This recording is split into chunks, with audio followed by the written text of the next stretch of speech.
다들 이기고 싶어 하죠. 경쟁에서요. 그런데 혹시 우리가 뛰고 있는 이 게임, 이 판 자체가 잘못된 건 아닐까요? 오늘 이야기에서는 이기는 방법의 차원을 완전히 바꿔버리는 개념, 바로 룰 메이커에 대해 아주 깊이 파고들어 보겠습니다. 당연하죠. 누구나 이기려고 경쟁하잖아요. 우리 회사에서는 경쟁사보다 더 좋은 제품, 더 빠른 서비스, 이걸 내놓으려고 정말 애를 쓰죠. 이게 우리가 아는 가장 익숙한 게임의 법칙이니까요. 근데 여기서 잠깐만요. 한번 생각해 보죠. 우리가 너무나 당연하게 여기는 이 경쟁의 규칙들 있잖아요. 더 싸게, 더 빠르게, 더 좋게. 이 룰은 대체 누가 정한 걸까요? 자, 바로 여기서부터 중요한 차이가 생기는 거예요. 대부분의 사람들은 이미 정해진 게임, 즉 플레이어의 게임 안에서 싸우고 있습니다. 그리고 사실 이 게임은요, 끝이 없는, 이기기 정말 힘든 게임입니다. 자, 이걸 보세요. 이걸 플레이어의 쳇바퀴라고 부를 수 있는데 보면 딱 와닿죠? 더 좋은 제품, 더 빠른 서비스, 더 싼 가격. 끊임없이 경쟁자를 따라잡고 또 앞서 나가야 해요. 이거 정말 지치는 싸움이거든요. 거의 모든 회사들이 바로 이 쳇바퀴 위에서 달리고 있는 셈이죠. 자, 이 표가 핵심을 딱 보여줍니다. 왼쪽의 플레이어는 가격이나 품질, 속도로 싸우죠. 그러니까 항상 치열한 경쟁에 노출되어 있어요. 하지만 오른쪽 룰메이커를 보세요. 이 사람들은 경쟁의 규칙, 표준, 플랫폼 자체를 설계합니다.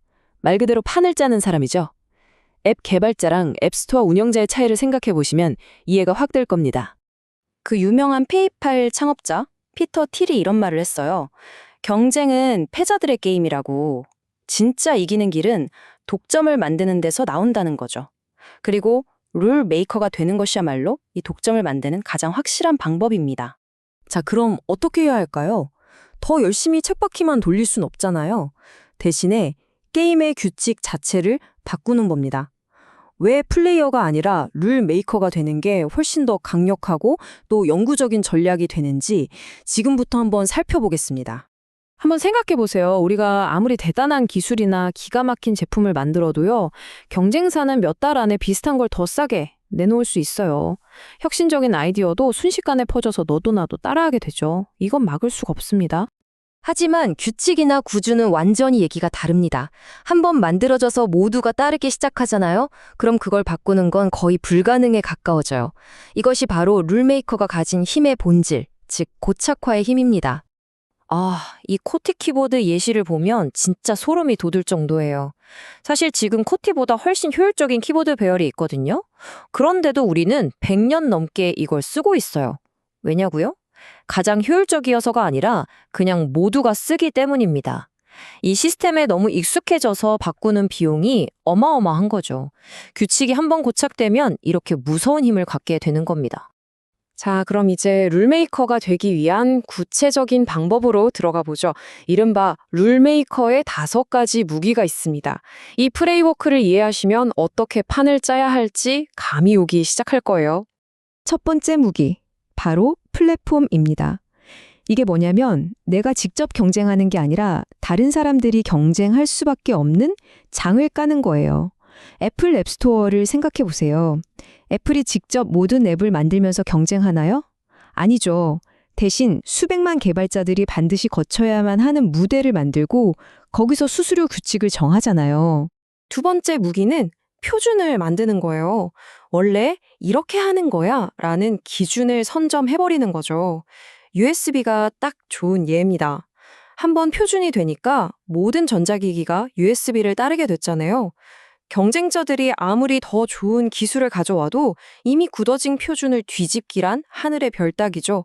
그리고 세 번째, 이건 정말 무시무시한 무기인데 바로 네트워크 효과입니다. 사용자가 많아질수록 서비스의 가치가 기하급수적으로 커지는 구조예요. 카카오톡 한번 생각해 보세요. 내가 쓰고 싶어서라기보다 내 친구들이 다 쓰니까 나도 쓸 수밖에 없잖아요. 후발주자는 이 장벽을 뚫기가 너무나도 힘듭니다. 네 번째는요, 생태계를 만드는 겁니다. 이게 아주 영리한 방식인데 나 혼자 돈을 버는 게 아니라 다른 참여자들도 돈을 벌게 해주는 거예요. 하지만 핵심이 뭐죠? 수수료, 노출순위, 배송 같은 가장 중요한 규칙은 내가 정한다는 거죠. 아마존 마켓플레이스가 완벽한 예시입니다. 참여자들은 이 생태계 안에서 성공하고 싶어 하기 때문에 떠날 이유가 사라지는 겁니다. 자, 마지막 5번째 무기입니다. 바로 데이터, 그리고 그걸 다루는 규칙이죠. 많은 사람들이 데이터 자체가 힘이라고 생각하는데 사실 진짜 힘은 그 데이터를 해석하고 사용하는 규칙, 즉 알고리즘에 있습니다. 넷플릭스는 우리가 뭘 봤는지 알 뿐만 아니라 그걸 기반으로 다음에 뭘 볼지 결정해 주잖아요. 이게 바로 권력인 거죠.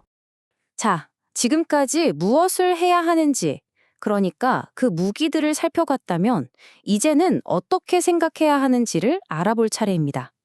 룰메이커가 되기 위해 필요한 아주 특별한 사고방식, 바로 구조적 창의성입니다. 우리가 보통 창의성 하면 떠올리는 게 있잖아요. 새로운 제품, 더 예쁜 디자인 같은 거예요. 하지만 룰메이커의 창의성은 완전히 차원이 다릅니다. 이들은 무엇을 만들까라고 묻지 않아요. 대신 어떻게 저들을 경쟁하게 만들까라고 묻죠.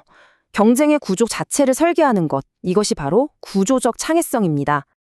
그럼 이 구조적 창의성이라는 건 어떻게 발휘할 수 있을까요? 크게 4가지로 나눠볼 수 있어요. 첫째, 관점 전환. 왜 꼭 이렇게 경쟁해야 돼? 라고 당연한 것에 의문을 던지는 겁니다. 둘째, 관계 재설계. 우버나 에어비앤비처럼 사람들 사이의 관계를 완전히 새롭게 정의하는 거죠. 셋째, 보상 설계. 사람들이 내가 만든 규칙을 따를 수밖에 없도록 만드는 강력한 동기를 부여하는 겁니다. 그리고 마지막, 참여 유도. 카카오톡처럼 이거 안 쓰면 나만 손해인 상황을 만드는 거죠. 자, 이제 이론은 충분히 알아봤습니다. 이제 여러분이 플레이어에서 룰 메이커로 가는 첫걸음을 뗄 차례입니다. 지금 당장 스스로에게 던져볼 수 있는 몇 가지 질문으로 마무리하겠습니다. 혹시 지금까지 무엇을 만들까만 고민하셨나요? 그럼 질문을 한번 이렇게 바꿔보는 거예요. 누구와 누구를 연결할 수 있을까? 당근마켓은 중고 물건을 직접 만들지 않았죠. 그저 동네 사람들을 연결했을 뿐입니다. 그리고 지금 여러분이 몸담고 있는 그 분야에 당연한 규칙들 있잖아요. 그걸 한번 의심해 보는 겁니다. 왜 꼭 이 가격에 이런 유통망을 통해 이런 방식으로만 경쟁해야 할까요? 그 규칙에 의문을 제기하는 것이 모든 것의 첫걸음입니다. 단순히 있으면 좋은 것 말고요. 이거 없으면 안 돼. 이런 필수적인 것을 어떻게 만들 수 있을지 고민해 보세요. 당신의 시스템에 참여하지 않으면 오히려 불리해지는 구조를 어떻게 설계할 수 있을까요? 오늘 이야기의 결론은 바로 이겁니다. 이 한 문장을 꼭 기억해 주세요. 게임을 잘하는 플레이어가 되려고 애쓰기보다 게임의 규칙 자체를 설계하는 룰 메이커가 되십시오. 기술과 아이디어는 복제될 수 있지만 당신이 만든 규칙과 구조는 영원히 남을 테니까요.